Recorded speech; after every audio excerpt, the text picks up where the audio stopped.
Hey everybody, welcome back. It is the Razzball Fantasy Baseball Podcast. I am Beaton, joined by the Fantasy Master Lothario, joining us from the secret cave of not sure what's going on behind you, Gray, but it's a new locale. This isn't Razzball headquarters. It's not even the Razzball recording office. So hopefully Gray is going to sit down, play us some Beethoven later in the background. Dun, dun, dun, dun, dun, dun, dun, dun, dun, dun, dun, dun, dun. Hey, what's going on? Welcome to Dodger Baseball. Dun, dun, dun. I'm practicing. I have an audition to be the organist at Dodger Stadium. Actually, during Pride Month, I had to double check what they meant by organist. I don't know what that means. Hey, so what's going on there, B-Don? How's it going, man? So I heard, unfortunately, I had some money on a game last week, expecting a pitcher to throw a lot worse than usual because Angel Hernandez was supposed to be the umpire in the game, and then what happened? He retired out of nowhere. My favorite ump. Ah, man, bummer. Yeah, maybe you can play like the at the end of the Hulk, the walking away music, or something solemn, or maybe like really happy, maybe some happy departure music, something like that as we celebrate. We celebrate Angel Hernandez. He's gone, Gray. I think you have to. I got ginormous. Sorry. You got to watch us on YouTube in order to really appreciate what's going on here. Yeah. I was thinking, what do you think Angel Hernandez, assuming he doesn't want to just retire to Boca Raton, what kind of things can he do now? If you got onto a Boeing 747 and Angel Hernandez was the pilot, would you get off? I mean, missing a landing strip probably has a little bit more impact than missing a strike ball call. I guess maybe like a Walmart greeter. Missing somebody coming in is not that bad. I don't even want them to see me. Hey, Angel. Hey, we're happy to have you here at Walmart, but you've been waving at the stand of snack foods for about 2 hours. Maybe you just angle yourself towards the sliding door and not the snack foods. I don't. Who are you waving to, man? You're waving at a bag of Doritos. What's going on, bro?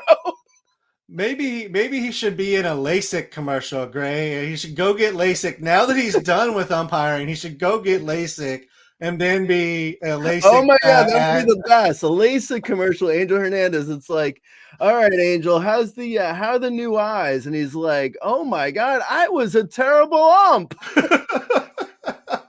I can see the ball now. I was just guessing. Like for the last 6 months or so, just guessing. Hold on a second. Are you saying this is where the strike zone was here? Oh man, I was off on that one. We had a clock out there somewhere. Where was that at? Is that a new thing? Wait, was the pitcher always in front of the home plate, or was that? Wait, where was the ball supposed to be coming from again? So this is where the pitcher always was. You're saying was always on this little mound of dirt. Oh, interesting. Angel Hernandez. I wonder if you go back if he has like the shortest games among all umpires, just because like he determines it's time to be done. He just like starts college strikes and just ringing people up left and right. It's like, no, we're getting past my bedtime. We're just gonna start calling them. You gotta swing. Actually, I saw on Twitter that Joe West, the other terrible umpire, he was the he was saying Angel Hernandez actually should be getting a lot more respect in retirement, and he was a really good ump. And I was thinking, I was like, that's like Jeffrey Dahmer saying he really liked your food. He really liked your cooking. Like, oh wow, is this what is this? What kind of meat is this? Like, that's steak, Jeffrey. It's not. I don't know what you've been eating. I know you've had a. I know we're missing a few neighbors, so but that's actually that is a prime rib. That is not one of our neighbors. That's Joe West saying Angel Hernandez was a good umpire. Okay, thanks, Joe West. Well, I mean, compared to Joe West, everybody's pretty solid. So, Yeah. I mean, he's not wrong, Gray. I mean, he's not wrong from his point of view. He's it's above him, so that deserves praise. I mean, there was another piece of news that happened this week, and that is that Jorge Lopez finally figured out how to get out of a major league contract, Gray. with the Mets. How to get off the Mets. Yeah, Angel Hernandez, excuse me. Jorge Lopez, he threw his glove into the stands and said he was the worst teammate that's ever been in the MLB or whatever he said. And then the Mets got rid of him. The Mets DFA'd him, released him, I think. And then immediately I was like, wow, why is Pete Alonso not saying the same thing? If I were like Francisco Lindor, I'd be like, you know what? Jorge Lopez has unlocked the secret key. If that's the way off of the Mets, man, that's the avenue I'm taking. I'm Brandon Nemo, and I'm like, you know what? I'm throwing everyone's glove in the stands. Get me out of here, man. Get me out, please. Hashtag support Jorge on everything. Just everything you send out. Hashtag support Jorge. Just keep it going. I mean, what he said in the interview was they are the worst team in the history of Major League Baseball. Is he lying? Is he lying though? He then said, what I meant to say was I was the worst teammate. I know it's his second language, but I think he was right the first time. Yeah, he was right. You know what? He's definitely right the first time. Let's be honest. He's talking about the Mets here. He was like, he probably said what he said, and then later on, they were like, there was a backlash, and he was like, I mean, come on, the Mets are terrible. Are we really doing this? And, Jorge Lopez's people were like, yeah, just backtracking a little bit. And he's like, the Mets are bad, though. They are bad, right? He's like, nobody in baseball is going to hold it against me. They all know. Like, I know. That's the thing about athlete quotes. They're always so vanilla, the quotes that athletes give. Everyone's like, oh yeah, I gave it my 100%, and the team, I let my team down, and they're always like, they got my back, and man, I really disappointed them. In reality, they just want to be like, our team sucks, man. Hey, come on. We played bad today. People and then if an athlete is actually honest, everyone jumps on that guy and is like, oh, how dare he say that? Like, what? Who can yeah, man, the Mets suck, bro. That news at 11. The Mets are terrible. If that's surprising to you, I got a lot of things I can report to you that will really, really blow your mind. I promise. I saw some. This will be the last thing, and then we got to move on to fantasy. But I saw someone talk about how the Mets team bus after a Sunday's loss was really bad, but they're all bad. But the Mets Sunday loss was pretty bad. They brought in Jake Dykman, and he blew the save. Anyway, I saw, there was an Instagram post of the Mets team bus afterwards, and everyone was smiling for the camera. and I saw people complaining that they were smiling, and it's like Jorge Lopez is like miserable, and you're mad at that, and then the Mets are happy after a loss, and you're mad at that. It's like, what is this, like the Goldilocks of how mad an athlete can be? Like, there's no winning here, and especially there's no winning with the Mets. The Mets and That's just the New York bottom in line. general. Like, yeah, you know, short of World Series, there's not really anything you can do in New York that won't be criticized. And I feel like even if you win a World Series, they'll find something, you know, you did wrong. You didn't sweep, you didn't do this. But yeah, I mean, it's the Mets. Like 2 + 2 = 4. The sky is blue. Like, what else do you want me to tell you? I'm sorry, Jorge Lopez. Hopefully he'll get signed somewhere else for getting DFA'd for no real reason. One last announcement, real quick. Slam Fab number 2 is Tuesday. You're probably listening to this Tuesday, so I'm hoping that you've seen me tweet about it, or that you're listening to this maybe Monday night when it gets thrown out on YouTube. You know, just if you're listening, Slam Fab number 2, really important to go ahead and grab your last, team adjustments that you can to make sure you got people playing for you as we get into the season even further here, Greg. But let's go ahead and move on to some fantasy baseball news. Let's start with some prospect call-ups. Henry Davis is recalled this year in AAA in 23 games. He has 7 home runs, a stolen base. He's hitting 296, 436, 642. He has 23 games in the majors this year where he's hitting 162, 280, 206. So the numbers haven't quite transferred over to the majors as of yet, Gray. But are you interested in Henry Davis, who, you know, is a top prospect as it comes with, catcher eligibility as well? No, I'm not interested at all. I, you know, I mean, I think it's kind of like he was surprising in how terrible he was when he, like this year, he was really shockingly bad because, like, he does have huge power. I'm not really like personally, I'm not interested, like for my own teams, but if you have a need for a catcher, I'm fine with picking him up. Like, don't take my don't take what I say the wrong way. Like, I don't mind him as a flyer for potentially for power. I do like him for power, but I mean, he was so awful in the first, like, I think first month of the season this past year. It was just like I find it hard to believe he's just totally fixed.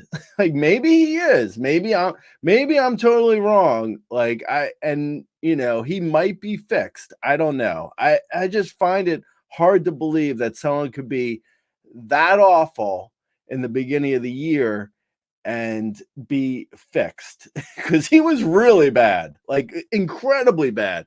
He hit 162. I mean, really terrible. Almost a 35% strikeout rate. So, yeah, I mean, I would take the flyer on him. I just don't really. I mean, I don't know. I mean, you never know what could happen. I guess he could be fixed. I would be shocked though if he is, because I mean, you don't really fix that, like not in like a couple weeks. I don't think, at least. He does have power though. So I would say, potentially Henry Davis could come up and hit, I don't know, maybe 12 to 15 homers the rest of the way and bat like 210, maybe. I don't know. I mean, that's what I would be expecting though. So if you're if you need that, in a deep 2-catcher league, of course you pick them up. In most, like, most leagues that people play in, like shallow 12-team mixed leagues, I don't know. If he gets hot, then maybe I get interested. But no one should be rushing out to get Henry Davis in, like, say an RCL league, like a 12-team mixed league. There's no way you're picking him up there.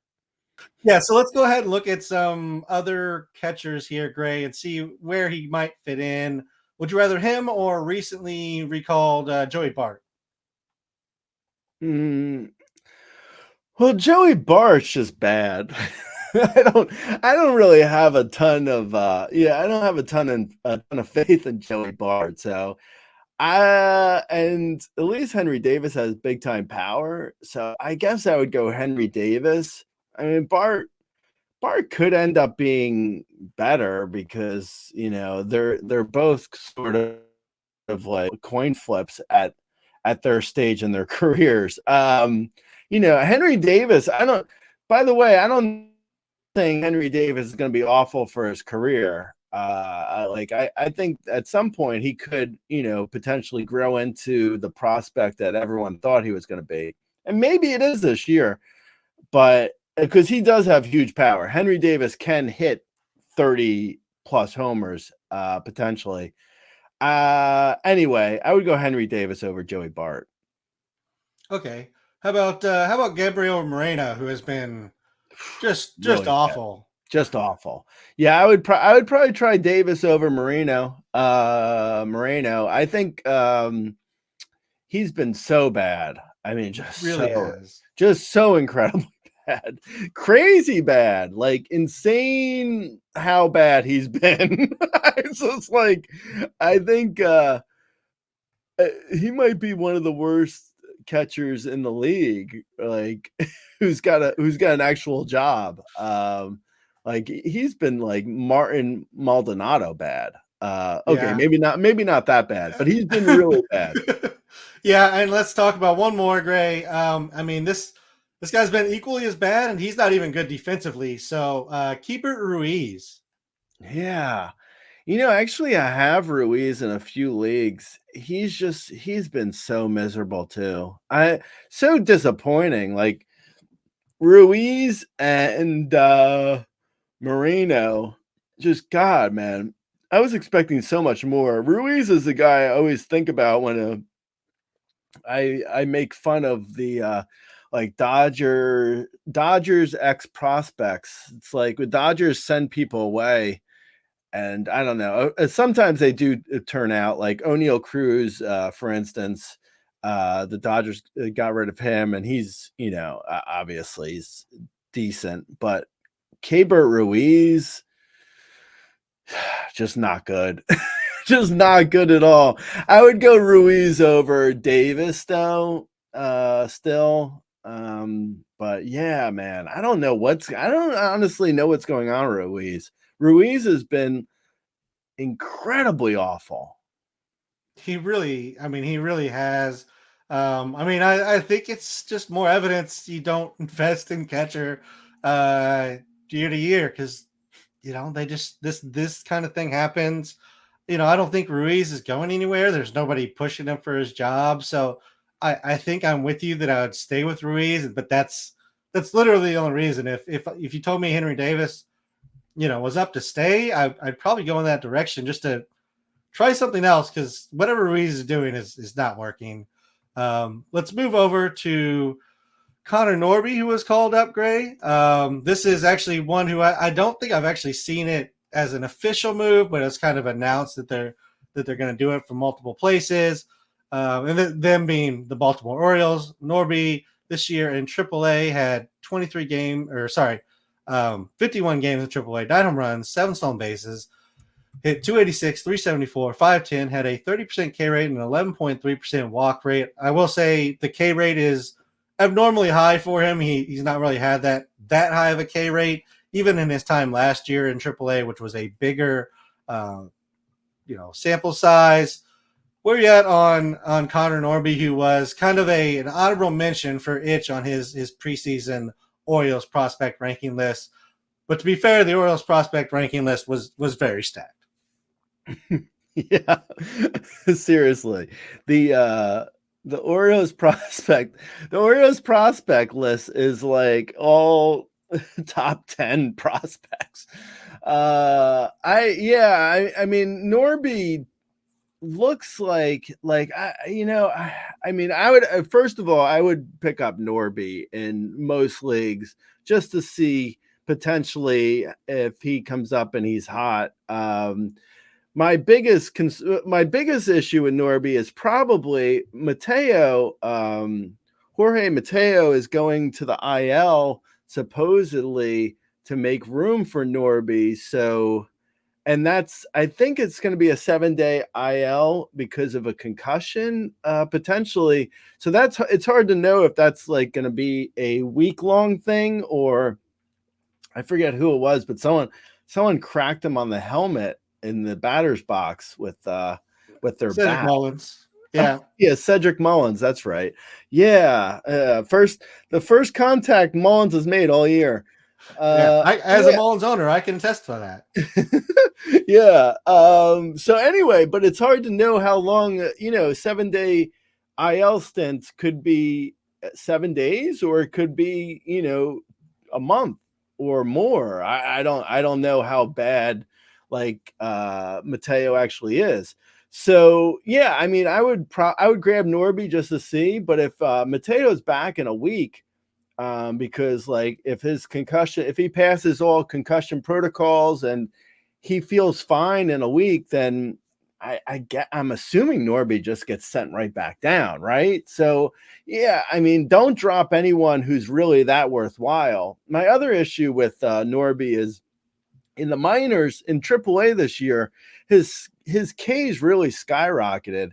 So in the big picture, if he is actually up and say Mateo, say Mateo comes back and Norby stays up and continues to play every day, which I doubt happens, or say Mateo's out for a while and Norby's just up, I feel like Norby is going to get exposed at a certain point with his strikeouts and his contact, because his contact is really bad.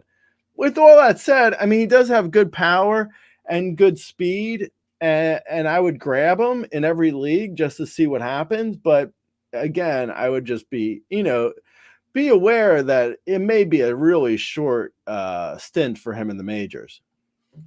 Yeah, it kind of feels like they didn't want to call up Jackson again because it's going to be short, so they called up Norby. I would agree. I guess the one place I would disagree is I don't know that I'm necessarily picking him up everywhere because of what you said. Like if you have a decent roster, you don't necessarily need to gamble on Norby because he's probably around for a short time. I was thinking if this was more permanent, if it was a bigger deal, if it becomes a bigger deal and Norby doesn't hit the ground running, then they'll call Jackson up and he'll take, the spot. But yeah, that's what it feels like to me. It's just a temporary while they wait for Mateo to come back. And as you mentioned, though, concussions are random. Like sometimes it's 7 days, sometimes it's 3 months. It just kind of depends on how they recover. And it's unfortunately not a linear recovery timeline. It's not like, a bone break where we kind of have an idea of what that timeline looks like. Concussion can be all over the place. Moving over, Justyn-Henry Malloy was called up. This is part of a couple different things happening in Detroit, which Kerry Carpenter goes to the IL. Spencer Torkelson was just optioned to the minors, which that's so disappointing for somebody who thought he was ready to take the next step this year. And along with Justyn-Henry Malloy being called up, Akil Baddoo was recalled. So just kind of fill out some spots here. This year, JHM, Justyn-Henry Malloy, in AAA had 45 games. He has 6 home runs, 3 stolen bases. He's hitting 253, 410, 473 with a 26.7% K rate, 20% walk rate. He was number 5 on the Tigers prospect list from the Itch in the preseason. And as we mentioned, Spencer Torkelson, he was optioned. Last year, he had 31 home runs. He had 233. This year, he had 4 home runs and is hitting 201. I mean, let's start with Malloy since he's actively somebody that can help us right now, Gray.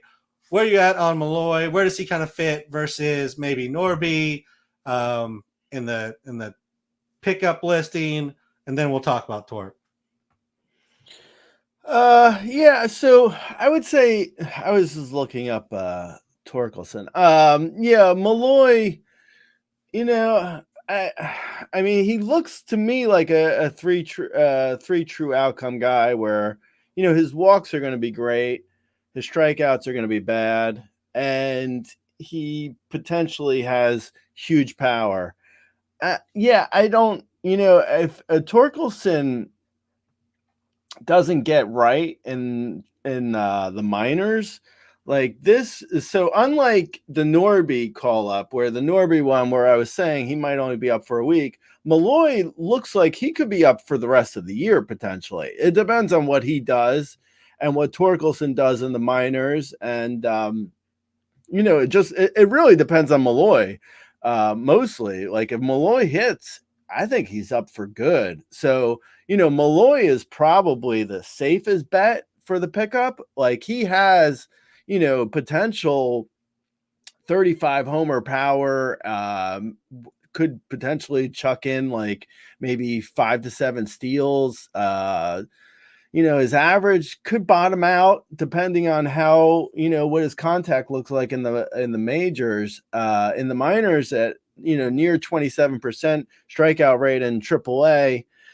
That could potentially turn into he could maybe be a 30 plus strikeout guy, 30%, 30 plus percent strikeout guy in the majors. So then you're looking at like a 220 or lower hitter. Yeah, which, so that sort of takes him in a place where he's not necessarily the greatest bet for a shallower league, but that's depends on how he looks really. Like if he comes out, and he hits well in the beginning when he's first called up, he could be an ad in every league. So I like Malloy. I don't think he's necessarily a guy like if you need Malloy, you probably have other issues because he is a corner man. So it's like, I guess potentially outfield eligibility too. I don't know what his eligibility is, but if you need him at like first or third or corner, if you need him at a corner spot, yeah, your fantasy team might be hurting. Good luck, man. But yeah, I mean, I don't mind him as a potential like flyer. I think he's, best case scenario this year. From this is I was saying 35 homer power or whatever, and he's not going to do that in like a prorated season, obviously. So maybe this year, best case scenario is 17 homers, 5 steals, 240 average. It's fine. It's kind of like you know Ty France without without like a potential average bump, maybe. Yeah, I mean it's okay. It's not the worst thing in the world, but it's obviously not the best. I mean, I don't see like I don't think he's like a necessarily gonna save people's teams potentially, but it's worth a flyer, I would say. What's your thoughts? No, I agree. I mean, I think like what he's going to give you is probably a lesser version of what Torkelson is. Like Torkelson always had like super easy power. Malloy has I'm power, sorry. but I don't. I'm sorry. Actually, sorry, Beat on. There actually is no one less than Torkelson. There's no as someone who had Torkelson in a league, I can promise you it doesn't get worse. I can All right. Well, promise you that. if we use last year's base for Torkelson, which is 31,230, like that feels like the absolute max that Justyn-Henry Malloy is going to give you at any point on power and probably average too. So I agree. He's not really a difference maker for you. He's not going to save your season. Maybe he comes up and he can kind of stay hot, but I'm not really looking at him to be a savior for seasons. I do agree that he probably has a little bit more runway to keep the job than what we were talking with Norby, because it feels like they're sending Torkelson down to fix him like he's broken. They need to fix him, and this is the solution unless Malloy proves he's not. So I do no, agree he definitely has a chance. I would be surprised if we see Torkelson within a month. Like probably, I would say All-Star break is the best case scenario for Torkelson. Like if he goes down to the minors and does like Henry Davis and like looks good in AAA, Torkelson could come back around the All-Star break maybe, but yeah, he's going to be down there for at least a month, I would think.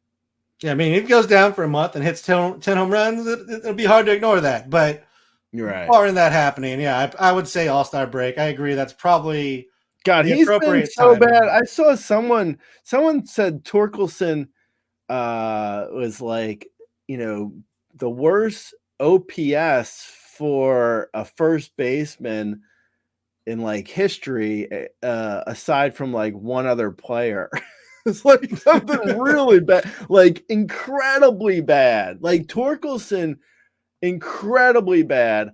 Javi Baez, incredibly bad. Colt Keith, I mean, honestly, so Javi Baez wasn't obviously a prospect for the Tigers, but is like Kerry Carpenter's also kind of blah. Like what? I don't know.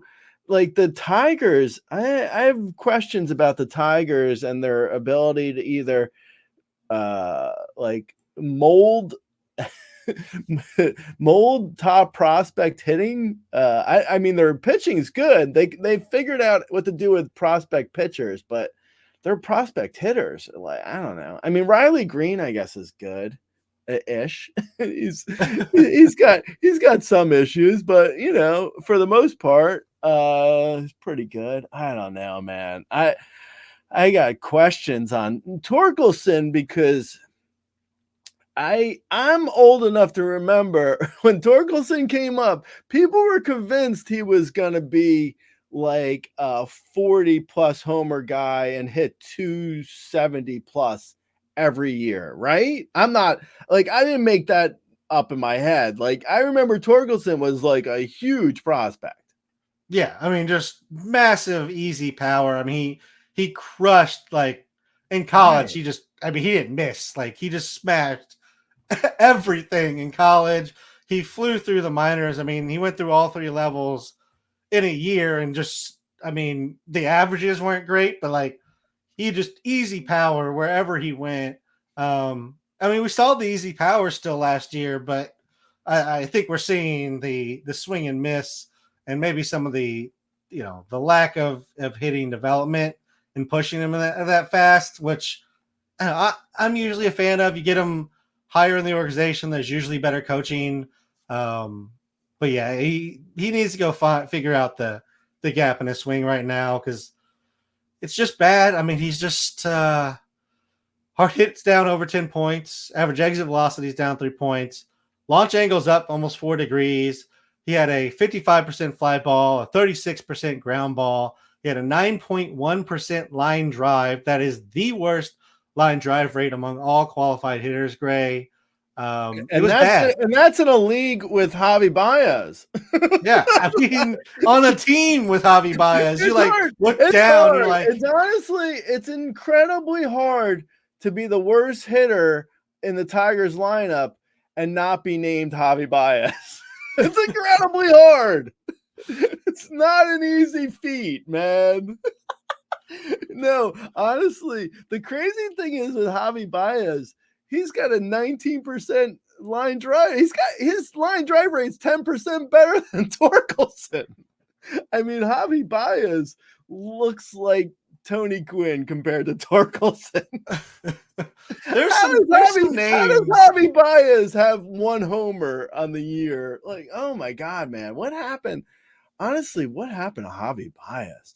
Jeez, man. There's some names in like the bottom 25 of OPS that are just brutal, Gray. I mean, obviously Baez, Cedric Mullins, Corbin Carroll, Randy Arozarena, Xander Bogaerts, Torkelson, George Springer, Dansby Swanson, Nick Castellanos. Springer and Castellanos looked cooked. Bullshit. Bo Bichette. Yeah, Bo Bichette. Yeah, it's more like Bo piece of shit. I no longer like Bo Bichette. We're done. Me and him, we separated. It's not a trial separation either. Like, I'm going forward with the paperwork. It's over. Castellanos and Springer, out of the two names you mentioned, I know Springer for sure, and Castellanos, I believe too. They both looked really cooked, because I know I still see them on some teams, and like, I don't like Castellanos. At least is going to get you some RBIs, I guess, but they both look really bad, man. And Corbin Carroll, like, I know I said at one point about a month ago that he looks like he's going to fall to like the 25 overall range for next year's drafts. He might fall to like 75 over. I mean, Corbin Carroll may barely be in the top 100 next year. Like, my God, he looks awful. Every single at bat I watch of him, it's just bad. Yeah, I don't know what's going on. With I Carroll. don't even think it's the shoulder at this point. Like, I know that was the early speculation because he had shoulder issues in past years. I don't even think it's the shoulder. Like, honestly, I don't know what's going on. If he's at 70, if Corbin Carroll is at 75 overall next year, are you gonna take a chance on him? I don't think I am. I mean, I'm the guy who drafted Mondesi in like the top 150 for like 5 years running, Ray. I'm really the wrong person I to love ask. Mondesi too, so I'm really the wrong person to ask this question to, because you see the upside. I mean, in the last 5-year play rater, his last season was 21st. Like, he has the ability to put up ridiculous numbers. I can't think of anybody else who finished like that well, who just actually, I lie, because I'm looking at it now, and Luke Voigt's name is up here. But that was like that short mini season. That doesn't count. yeah. But like, it's so hard to do. I saw Luke Voigt he's playing in the Mexican leagues. Anyway, yeah, I mean, I hear you with the upside with Corbin Carroll. And I do think he's like, he's still fast enough, but something's even going on with his speed. Like, as of the recording of this, he has 9 steals and 4 caught stealing. Like, that's bad too. I don't know. Like, how is it possible that he's getting caught as much with the pitch clock? Like, what's going on with him, man? I don't know what's up. No, it's very weird. I mean, again, I assume it's got to be the injury, but like, if it was truly injury related, like, that you got to sit him, like, they would have sat him down by now, right? They'd just be like, go get healthy. We need you. You're way too young to be just falling off. I guess real quick, Gray, let's talk about some replacements. If you had Torkelson and you were still running him out there, and you're not already moved on to fantasy football, who are some of the people that you might look at, Gray? I personally really like Mark Vientos. I know he's Mets, so I know that's a difficult proposition for some people, but they sent down Brett Beatty, so Vientos has now the everyday job. He's hitting for power, which he's always done, but he's actually making good contact. Like, Vientos' strikeout rate is at around 21%, and he's hitting 321 with an 8+ walk rate. He looks pretty good. I know it's the Mets, but you got to assume if the Mets are chucking it in like Jorge Lopez chucked in his glove, if the Mets are raising the white flag, like Jorge Lopez raised his glove to the fans. If the Mets are done and they're going to trade away everyone, you have to assume Vientos is going to be an everyday player for them the rest of the year, even if Beatty comes back. So, yeah, I don't know. I mean, I feel like Vientos could potentially give you what Torkelson was in theory supposed to give you. Like they're kind of a similar player. So I like Vientos. I grabbed him in a few leagues. So yeah, I'm a fan. I think there's also Ty France, who I mentioned earlier, who I don't know. I can't really get too excited about Ty France, but he has been hitting well recently. And then there's also Josh H. Smith has been hitting third for the Rangers for the better part of like a couple weeks now. I don't know how long Josh Jung is out, so Josh Smith could be out of a job at some point, but he has been hitting and he's been in the middle of the lineup. So there's a couple names for you. Yeah, I mean, Josh Smith's been hitting as well as Jung was. I mean, at this point, so we'll see what happens there when he comes back. Let's move on to the next call up here. 10 days after being sent back down, which is the minimum stay, the Cubs called PCA, Pete Crow-Armstrong, back up. This year in 26 games in AAA, he's got 5 home runs, 10 stolen bases. He's hitting .255.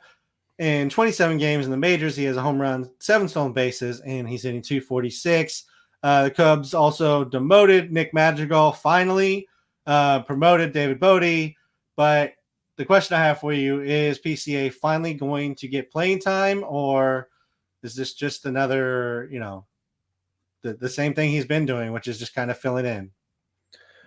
Wow, you said David Bodie. I thought he retired or something. I haven't heard that name in a long time. Wow, that threw me a little bit when you said David Bodie. Oh man, yeah, I would say Pete Crow-Armstrong, PCA is on the right side of he's on the strong side of a platoon in center field.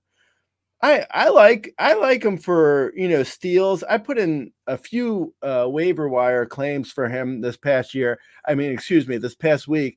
I didn't get him anywhere, but he's good for speed. I think he stole 2 bags this weekend, I believe. And yeah, I don't think much else of him really. He probably could contribute a homer or 2 here and there, maybe, but he's going to be at the bottom of the Cubs lineup in a platoon, like I mentioned. So, I would probably mostly focus on his speed. If you need steals, yeah, it's fine. I don't mind them for, in just about any league where you need steals, I could see grabbing them. Yeah, I think that's pretty fair. There's not a whole lot much more there. He's hitting at the bottom of the lineup, and it's very minimal power. But yeah, it should be on the good side of platoon. Cubs are dealing with a little bit of injuries here and there, so he looks like he might actually get some playing time this time around. But we'll see, because they can always kind of play around with the DH and move any number of guys in and out of there. So hopefully he gets some time, though.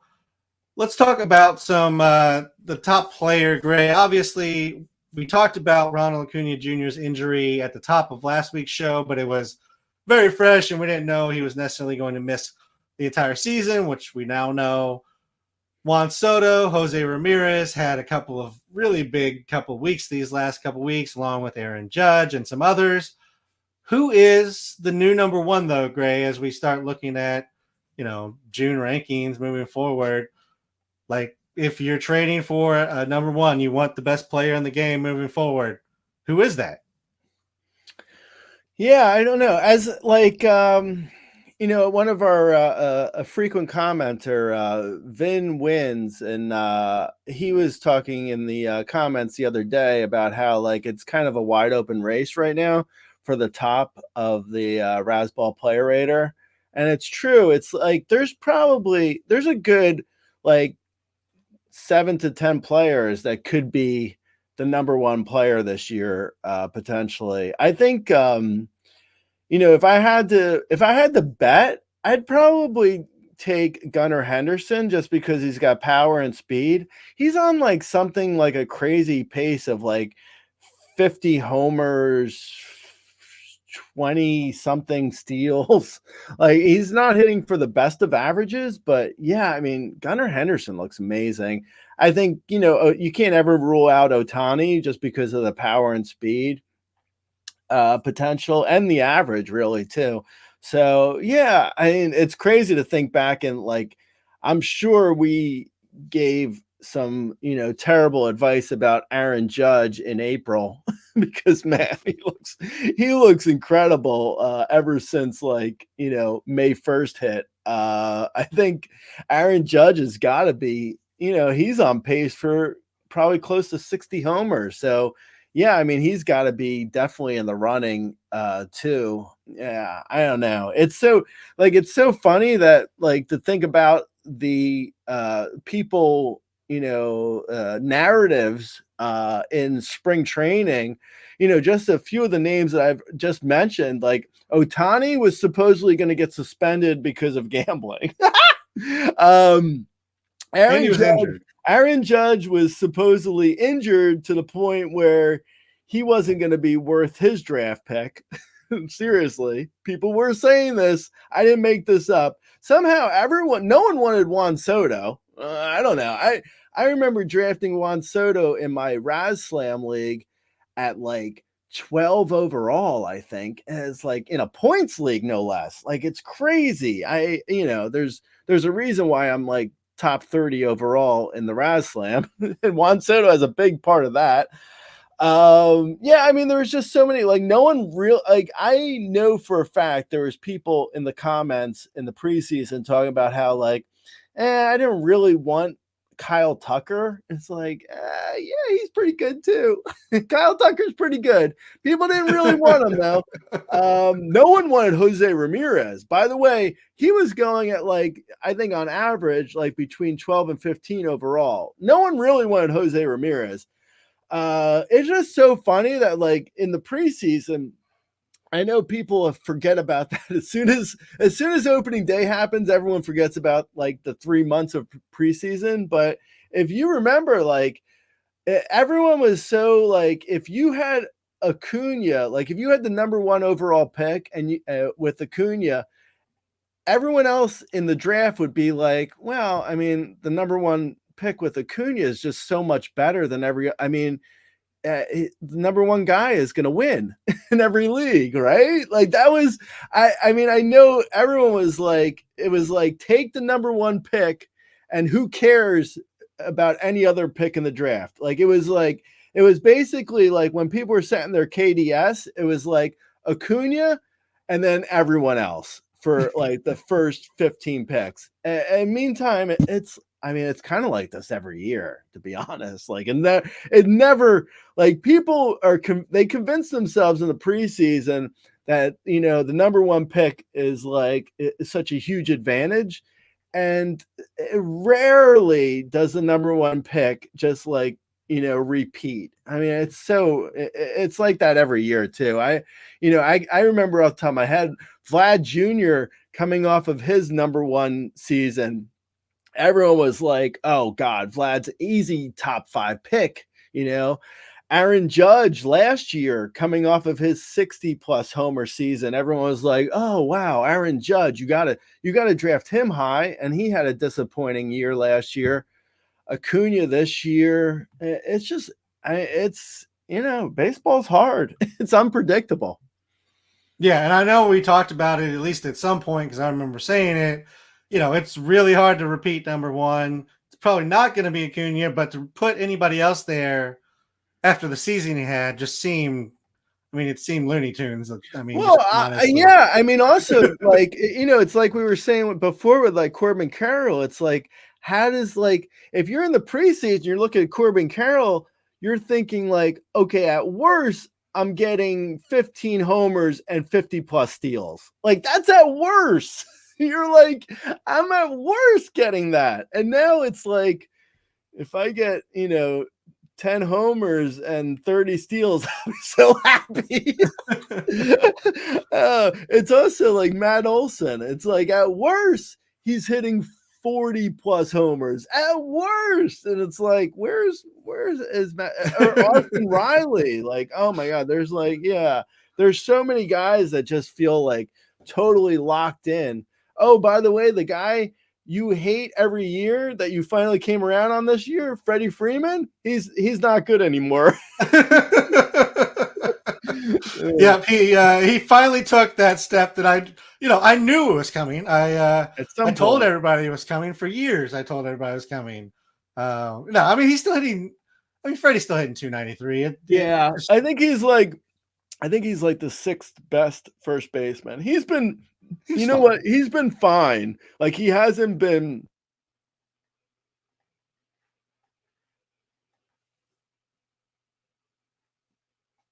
He's definitely taken it this year. He looks like a 17 to 20 homer, 285 hitter with less speed than he's had in previous. Like he looks officially like he's gotten older. Freddie Freeman. Yeah, I mean, in 2022, I thought he had kind of reverted to just being a slap hitter, and the power was gone. Last year, it came back. I'm just going to double down and say that was kind of the exception, and that he's pretty much just like he's a good hitter. He's a great average hitter and great eye, but yeah, I don't think the power is going to be there. It's going to be a lot of counting stats. Alec Baum or Freddie Freeman? Who are you taking? I mean, I'll probably take Freeman, but it's close. I mean, I think it's just. I mean, Baum has a ridiculous number of RBI to this point, so I think that eventually kind of evens itself out. But that would be. I mean, I think I'm taking Baum. It's fair. Yeah, totally fair. Yeah. All right, great. Okay, yeah, go ahead. Are we done with the? Are we into the bullpens now, or what are we doing? No, let's go ahead. Let's talk about a couple of injuries, big injuries, real quick here. Okay. Evan Carter goes to the IL. We talked about him last week, so you're already cutting him. Wyatt Langford returns though, so I want to play a quick game of let's choose a disappointing outfielder. Wyatt Langford, who's returning, or Chas McCormick. Oh God! This is all going to be that. It's going to be bad. Okay, I'll take Wyatt. I would also take Wyatt. Wyatt Langford or Jorge Soler. Wyatt. Wyatt Langford or Colton Cowser. Cowser or George Springer. Cowser. And Wyatt or George Springer. Wyatt. Cowser or Chourio. I'll probably go Chourio. I have a soft spot for him. All right, Chourio or Santander. God, they've both been real bad. Yeah, I'll say Chourio just because of the speed, but yeah. All right, Chourio or a Rosarena. I'll say a Rosarena, but he's been miserable, man. He's been death. Yeah, I mean it's bad. I think Randy will eventually figure it out, but I mean he's missing in the zone. His swing is way too uppercut right now. He needs to get that under control. Which I think if he just levels it out, that'll kind of fix the in the zone problem. But that's neither here nor there. There's a few pitchers, Gray, that all went down. I mean, it's just injuries after injuries to pitchers. I'm just going to name them and then kind of let's talk about their back, like who's coming in to replace them, and if you're interested in them in any kind of 10, 12 team league. I don't know that we're going to be interested in them, but let's talk about it. So to the IL, that's Zach Gallen with a hamstring. Clark Schmidt, who maybe we cursed, he's heading the IL with a lat issue. Christian Javier is going to the IL with forearm discomfort and just being generally gross for the last few starts. Javier's been gross since last July. I just want to point out I called that. Go ahead. Sorry. Okay. So coming in to replace them, Slade Sassoni and Blake Walston for Gallen. It's some combination of them. For Clark Schmidt, it looks like Cody Poteet has been called up. I don't know if that's long term or short term. Christian Javier, Ronald Blanco, Spencer Arrighetti have already been in the rotation, but they're now going to stay in the rotation. Are you interested in any of these replacement options, Greg? No, they sound like streamers outside of Blanco. Blanco's been fine-ish, probably worth rostering in most 12-team mixed and deeper. Barely, maybe he's on waivers even at 12-team mixed. But most of those guys are streamers at best. In some of those cases, I wouldn't even go near them in like AL or NL only. Like I wouldn't mess with Cody Petit. I wouldn't. I don't know. I don't know what that is. I wouldn't mess with that. Yeah. Yeah. I think it's like Slade and Ronell and maybe an occasional Arrighetti. Like I think those are the ones. Yeah, that sounds fine. Yeah. Yeah. All right, great. Ben Brown was one of the big ads. He's been getting a chance to start 2 outings versus Atlanta. Milwaukee hadn't given up an earned run, and then he got hit hard versus Cincinnati, giving up 5 earned in 5 innings with a 3-run homer to TJ Friedel. He's a high strike, high walk, high velocity fastball and curveball guy. He was added in pretty much every league that I'm in this last weekend. Are you buying Ben Brown, and what can he do for you? I wouldn't actually. I was in on Ben Brown for NL only. Since he's been called up, his peripherals look excellent. He did, like you mentioned, he got hit around on Sunday, but his peripherals look great. His numbers, as long as he's striking out as many people as he is, I think he's probably interesting. And as shallow as a 12-team mixed league, definitely in a 15-team mixed league for sure. I think he's in more. There's probably a chance he's not in the rotation permanently. He doesn't have a ton of. I wouldn't say he's definitely in the rotation. He could potentially become bumped to like a long man at some point. I like him though for right now. I would probably grab him in just about all leagues outside of like shallow 10-team. 10-team mix, he's too, that's too shallow. 12-team mix is borderline. I could see him being rostered in some 12-team mix, probably not all 12-team mix. Definitely deeper than that though, because he's got a 10.7 K per 9, just barely 3 walk rate. He's had problems with command in the past in the minors. So I'd watch, make sure he doesn't if he loses the strike zone, he can become really bad. So, I would be aware that he's risky, but I think he's worthwhile in most leagues. Yeah, I would agree. I think he's probably the top ad out of everybody we've talked about today. Maybe Norby above him if we knew he was staying.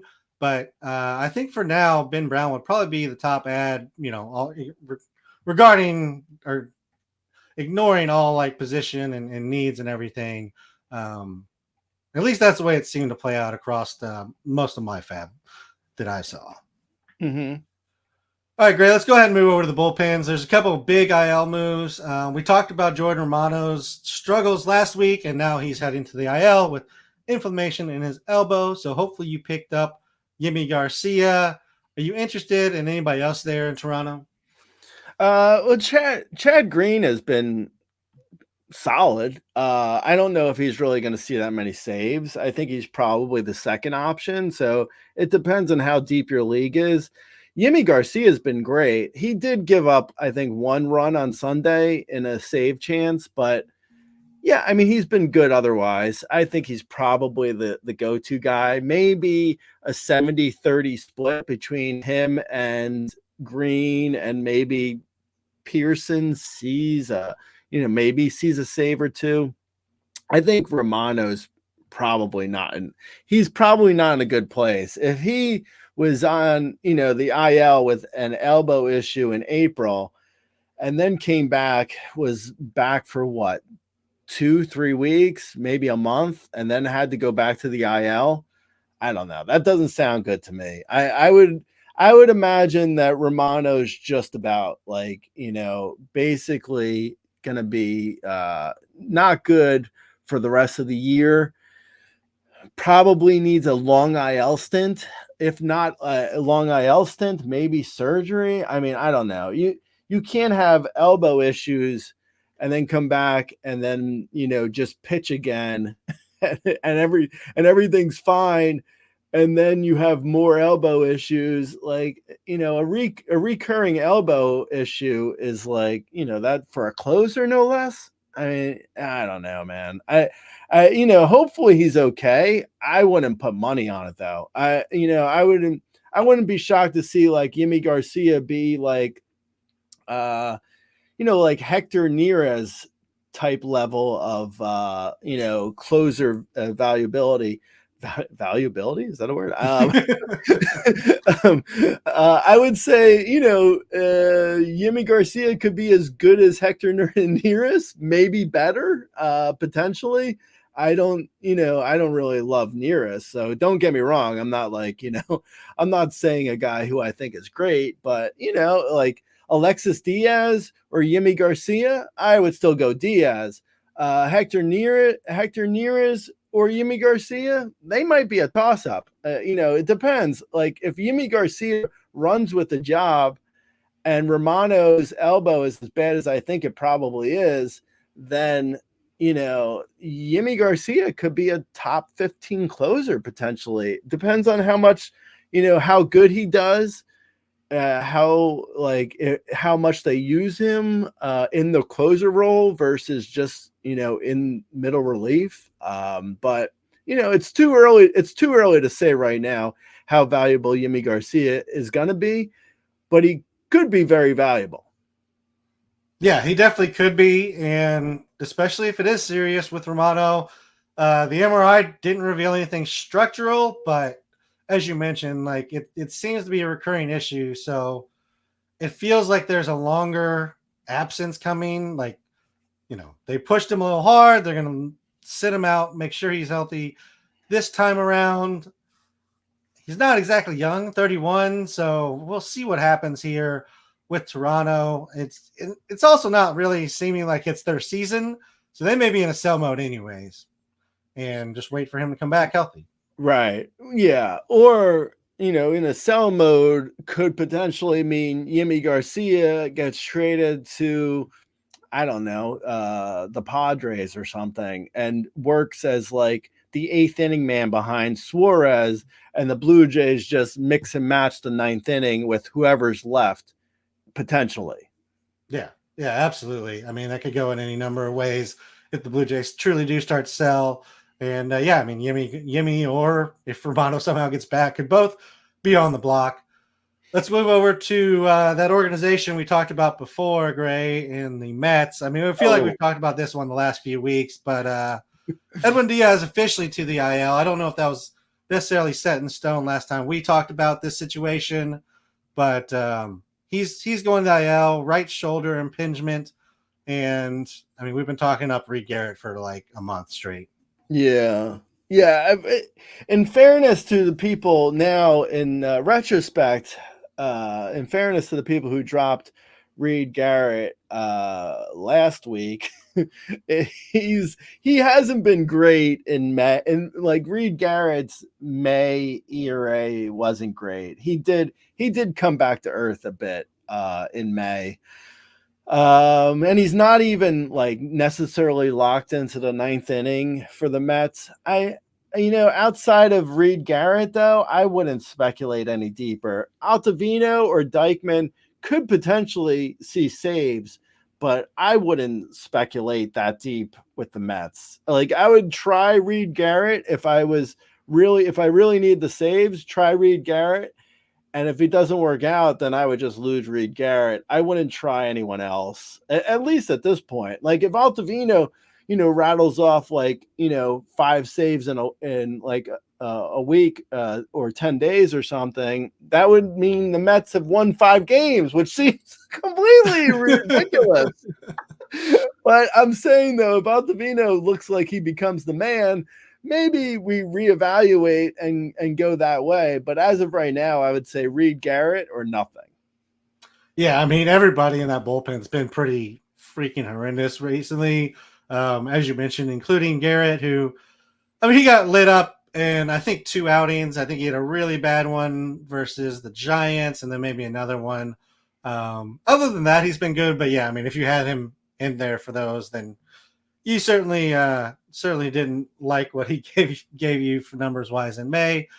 All right, Greg, give the people some waivers. I'll give them some streamers, and then we'll get out of here.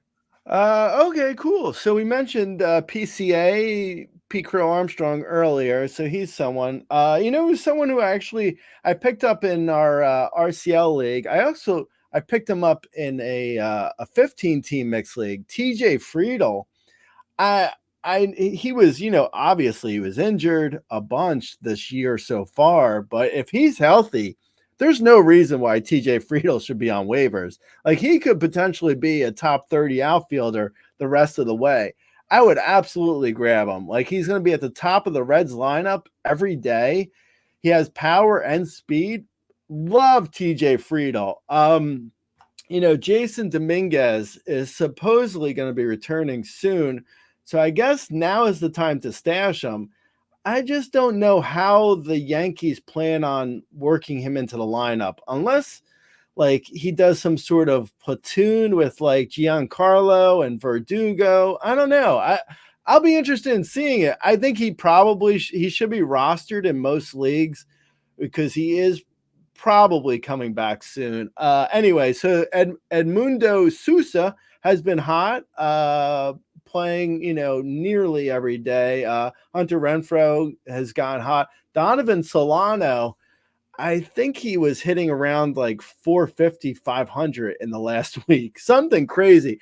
Donovan Solano took over for Bogarts in San Diego, and he's gotten like 2 or 3 hits a game since he took over. So yeah, definitely look at him. Rob Refsnyder, Red Sox leadoff guy, platooning a little bit, but he's been hitting leadoff a lot. Or actually, excuse me, he's hitting third. Duran's been hitting leadoff. Anyway, Refsnyder has been hot and hitting. Miguel Andujar from the files of whatever happened to that guy. He's been hot. Incredibly, I don't know. He's on the A's, so maybe he plays every day. There's no reason not to play him, I guess. Nelson Velasquez, a guy who I really liked in the preseason, he's gotten hot finally. And Jose Miranda and Matt Verling. There you go. Give us some pitchers, be done. Yeah, I've been waiting for the Nelson Velasquez to come around for a little bit. Yeah. Some streaming options here. Ben Lively, I'm just going to keep rolling him out there as long as his percentage says that I can in the streaming options. At Miami, Michael Lorenzen versus San Francisco, Griffin Canning versus Houston, Andrew Heaney versus San Francisco, Tyler Anderson is versus San Diego today, so you're probably not going to get that start in unless you're already starting him. He gets versus Houston later in this week. Jake Irvin versus Atlanta. Trevor Williams gets a 2-start versus the Mets and versus Atlanta. Eric Fetty at the Cubs. Apparently Fetty is now back. He just comes up at the random times of just wherever he feels like Gray. Brandon Pfaadt at San Diego. Matt Waldron at the Angels and versus the Diamondbacks. And then Robert Gasser at Detroit. There's a bunch of options for you. As always, if you have specific questions, you can find us on Twitter. I am at RazBeaton. Gray is the owner of the @Razzball account. You can leave comments on youtube.com/Razzball Fantasy. You can leave comments on Razzball.com. Like, subscribe, rate, review wherever you listen to or watch us. Until next week, Gray, I'll talk to you later. Good luck. All right, Lates.